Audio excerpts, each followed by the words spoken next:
rapid fire here. First up on the to-do list, Mr. Dillon Brooks. He was reportedly told by the Memphis Grizzlies front office that he will not be returning to the team under any circumstances, even for free. All right. So, fellas, how do we feel about this story breaking by Shams that reportedly, he ain't coming back? Uh, Yikes. Scummy. Okay, I'll start. Go ahead. I think it's scummy on the fact of the it's scummy on the fact of the Grizzlies, because like, if you're saying that about your guy, that just puts his capital of everything he can get money on this offseason. Man, Yeah. you just torched him, man. Like, he has no leverage to work with. He can't say he's going to go back to his old team. Second, like, your old team's saying this about you. You must be really bad. I ain't going to pay you the bag. Like, I'm not even going to give you close to half the bag. So, like, you basically made this guy's life living hell. He's probably going to have to play on a 1 year to 2 year, or a 1 year and a second year, team option kind of deal. 1+1. So he can have a chance, prove it to me kind of contract. I mean, you're basically forcing him to go that kind of route. But then you also got to look at it like I told you guys earlier, like, when your side hoe start trying to act too much, you got to put her in her place. You know what I mean? So I guess. I don't know about that. don't be calling me. Yo, don't be calling me when I'm with my family. Yo, you're wild. Minus that part, I would say, yeah, I'm kind of with you though. Like, it's definitely scummy. It's like, yeah, like, to use your analogy about relationships, it's like, dude has been in a relationship. He's married, 10 years in the game. This man got another family on the other side of town. You a scummy individual, crummy. And how you gonna do that to me when all you needed to do, literally all you needed to do, was just let me walk? I didn't do nothing to you but hoop and make a name for myself. And now I feel like even more what we were talking about, I think 2 episodes ago, is like, episode ago, is that he's just making a name for himself, because it seemed like he kind of knew the writing on the wall somehow that they was about to do me dirty. They wasn't going, like, I don't think he was surprised that they wasn't going to give him the bag. Isn't that the point of having an agent? Everybody can tell him Marnie need an agent. Well, isn't this the point of having an agent? You're supposed to know this. So hopefully he knew something was going on. Maybe not like get out the building, leave your keys, leave your parking pass. But I think he knew that it wasn't. Pass. Yeah, no, give me the parking pass. That's probably the first thing you need to drop off, actually, sir. You need to and the key fob to get in. Yeah, I'm gonna need both of them with security.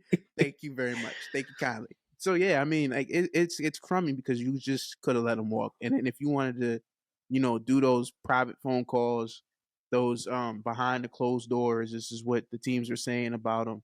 Like, you could have done that and let one of your talking heads report that, and it would have been fair game. To do that publicly, I don't know what that man did to you for you to do that.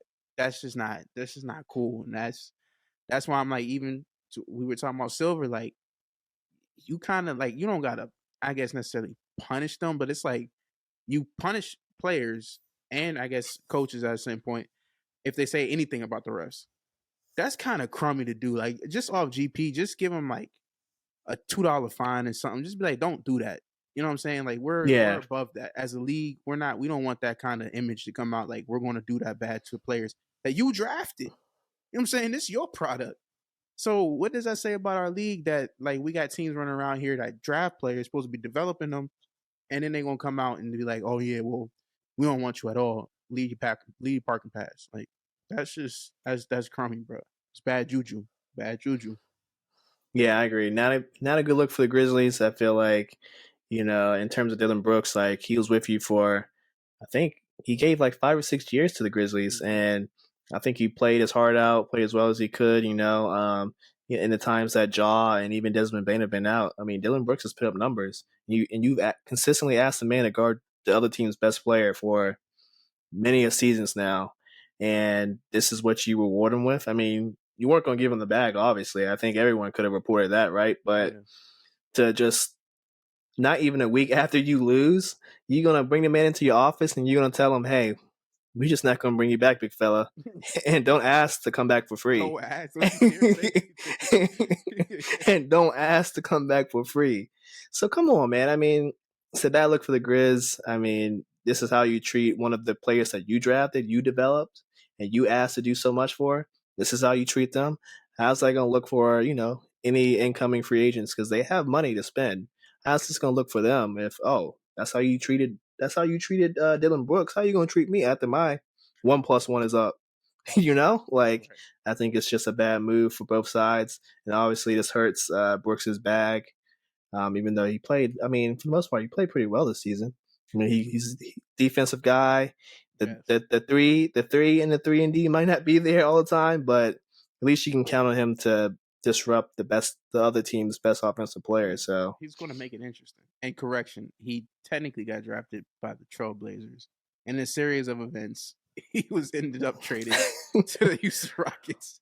Man, he was like one of those future, like, you know how they stash players. I don't really get. So they traded for his rights or something like that. Yeah, way back when, and then they ended up trading him again to the Grizzlies, and that was that for DeAnthony Melton. Okay. Yeah. So then that's how that worked. Yeah. So I mean, either way, they pay a lot of time and money into the kid, and a lot. This is how you went about it. So, I mean, I feel for him, even though all his crap talking, but we'll see how his future, what his future holds for him this offseason. Hello there, and welcome to the MTL Sports Podcast. Thank you for watching this video clip of one of our most recent episodes. Please drop a like, drop a comment in the comment section below, and also please don't forget to subscribe to our channel and also hit that notification bell so you can stay up to date with the most recent MTL Sports Podcast content. For those that don't know, we are also available on Spotify for those who listen audio only. Once again, thank you so much, and this is the MTL Sports Podcast.